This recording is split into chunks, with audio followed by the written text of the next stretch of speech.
ಚಿಕ್ಕಮಗಳೂರಲ್ಲಿ ಕಾಮಗಾರಿ ವೀಕ್ಷಣೆಯ ವೇಳೆ ಗಲಾಟೆ ನಡೆದಿದ್ದ ಕೇಸ್ಗೆ ಸಂಬಂಧಪಟ್ಟ ಹಾಗೆ ಬಿಜೆಪಿ ಯುವ ಮೋರ್ಚಾ ಜಿಲ್ಲಾಧ್ಯಕ್ಷನ ವಿರುದ್ಧ ದೂರು ದಾಖಲಾಗಿದೆ. ಯುವ ಮೋರ್ಚಾ ಜಿಲ್ಲಾಧ್ಯಕ್ಷ ಸಂತೋಷ್ ವಿರುದ್ಧ ದೂರು ದಾಖಲಾಗಿದೆ. ಮುಸ್ಲಿಂ ಸಮುದಾಯದ ಬಗ್ಗೆ ಅಶ್ಲೀಲ ಪದ ಬಳಕೆ ಮಾಡಿದಂತಹ ಆರೋಪಕ್ಕೆ ಸಂಬಂಧಪಟ್ಟ ಹಾಗೆ ಸಂತೋಷ್ ವಿರುದ್ಧ ಒಟ್ಟು 3 ದೂರುಗಳು ಸಲ್ಲಿಕೆಯಾಗಿದೆ. ಚಿಕ್ಕಮಗಳೂರು ಎಸ್ಪಿಗೆ ಸಂತೋಷ್ ವಿರುದ್ಧ ದೂರು ದಾಖಲಾಗಿರುವುದು. ಎಸ್ಡಿಪಿಐ ಮತ್ತೆ ಅಂಜುಮನ್ ಇಸ್ಲಾಂ ಕಮಿಟಿ ಹಾಗೆ ಜಾಮಿಯಾ ಮಸೀದಿ ಕಮಿಟಿಯಿಂದ ಎಸ್ಪಿಗೆ ದೂರು ಸಲ್ಲಿಸಲಾಗಿದೆ. ಒಟ್ಟು 3 ದೂರುಗಳು ಸಲ್ಲಿಕೆಯಾಗಿದೆ. ಮುಸ್ಲಿಂ ಸಮುದಾಯದ ವಿರುದ್ಧ ಅಶ್ಲೀಲ ಪದ ಬಳಕೆ ಮಾಡಿದ್ದಾರೆ ಅನ್ನೋದು ಆರೋಪ. ಸಮುದಾಯವನ್ನ ಅಶ್ಲೀಲ ಪದ ಬಳಸಿ ನಿಂದಿಸಿದ್ದಕ್ಕಾಗಿ ಈ ದೂರನ್ನು ದಾಖಲಿಸಲಾಗಿದೆ. ಮುಖಂಡ ಸಂತೋಷ್ ಮಾತಾಡಿದಂಥ ವಿಡಿಯೋ ವೈರಲ್ ಆಗಿತ್ತು. ಅದರ ಬೆನ್ನಲ್ಲೇ ಈಗ 3 ದೂರುಗಳು ದಾಖಲಾಗಿದೆ. ಅಂದರೆ ಕಾಮಗಾರಿ ವೀಕ್ಷಣೆಯ ವೇಳೆ ನಡೆದಿದ್ದಂಥ ಗಲಾಟೆ ವಿಚಾರ, ಆ ಒಂದು ವಿಡಿಯೋದಲ್ಲಿ ಮಾತಾಡುವಾಗ ಬಿಜೆಪಿ ಯುವ ಮೋರ್ಚಾ ಜಿಲ್ಲಾಧ್ಯಕ್ಷ ಮುಸ್ಲಿಂ ಸಮುದಾಯದ ವಿರುದ್ಧ ಅಶ್ಲೀಲ ಪದಗಳನ್ನು ಬಳಸಿದ್ರು ಅನ್ನುವಂಥದ್ದು ಆರೋಪ. ಹೀಗಾಗಿ ಯುವ ಮೋರ್ಚಾ ಜಿಲ್ಲಾಧ್ಯಕ್ಷ ಸಂತೋಷ್ ವಿರುದ್ಧ ಒಟ್ಟು 3 ಕಂಪ್ಲೇಂಟ್ ದಾಖಲಾಗಿದೆ.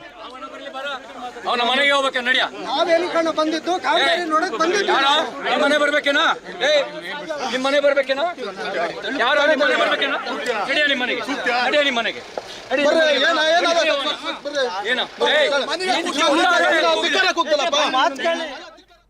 ಚಿಕ್ಕಮಗಳೂರಲ್ಲಿ ಕಾಮಗಾರಿ ವೀಕ್ಷಣೆಯ ವೇಳೆ ಗಲಾಟೆ ನಡೆದಿದ್ದ ಕೇಸ್ಗೆ ಸಂಬಂಧಪಟ್ಟ ಹಾಗೆ ಬಿಜೆಪಿ ಯುವ ಮೋರ್ಚಾ ಜಿಲ್ಲಾಧ್ಯಕ್ಷನ ವಿರುದ್ಧ ದೂರು ದಾಖಲಾಗಿದೆ. ಯುವ ಮೋರ್ಚಾ ಜಿಲ್ಲಾಧ್ಯಕ್ಷ ಸಂತೋಷ್ ವಿರುದ್ಧ ದೂರು ದಾಖಲಾಗಿದೆ. ಮುಸ್ಲಿಂ ಸಮುದಾಯದ ಬಗ್ಗೆ ಅಶ್ಲೀಲ ಪದ ಬಳಕೆ ಮಾಡಿದಂತಹ ಆರೋಪಕ್ಕೆ ಸಂಬಂಧಪಟ್ಟ ಹಾಗೆ ಸಂತೋಷ್ ವಿರುದ್ಧ ಒಟ್ಟು 3 ದೂರುಗಳು ಸಲ್ಲಿಕೆಯಾಗಿದೆ. ಚಿಕ್ಕಮಗಳೂರು ಎಸ್ಪಿಗೆ ಸಂತೋಷ್ ವಿರುದ್ಧ ದೂರು ದಾಖಲಾಗಿರುವುದು. ಎಸ್ಡಿಪಿಐ ಮತ್ತೆ ಅಂಜುಮನ್ ಇಸ್ಲಾಂ ಕಮಿಟಿ ಹಾಗೆ ಜಾಮಿಯಾ ಮಸೀದಿ ಕಮಿಟಿಯಿಂದ ಎಸ್ಪಿಗೆ ದೂರು ಸಲ್ಲಿಸಲಾಗಿದೆ. ಒಟ್ಟು 3 ದೂರುಗಳು ಸಲ್ಲಿಕೆಯಾಗಿದೆ. ಮುಸ್ಲಿಂ ಸಮುದಾಯದ ವಿರುದ್ಧ ಅಶ್ಲೀಲ ಪದ ಬಳಕೆ ಮಾಡಿದ್ದಾರೆ ಅನ್ನೋದು ಆರೋಪ. ಸಮುದಾಯವನ್ನ ಅಶ್ಲೀಲ ಪದ ಬಳಸಿ ನಿಂದಿಸಿದ್ದಕ್ಕಾಗಿ ಈ ದೂರನ್ನು ದಾಖಲಿಸಲಾಗಿದೆ. ಮುಖಂಡ ಸಂತೋಷ್ ಮಾತಾಡಿದಂಥ ವಿಡಿಯೋ ವೈರಲ್ ಆಗಿತ್ತು.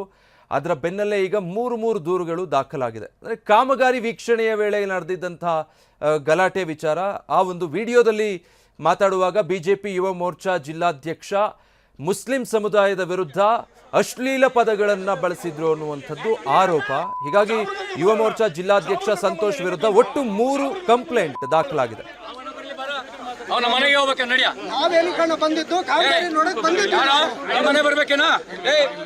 ನಿಮ್ಮ ಮನೆ ಬರ್ಬೇಕೇನಾ? ಯಾರು ನಿಮ್ಮ ಮನೆ ಬರ್ಬೇಕೇನಾ? ನಡಿಯ ನಿಮ್ಮ ಮನೆಗೆ, ನಡಿಯ ನಿಮ್ಮ ಮನೆಗೆ.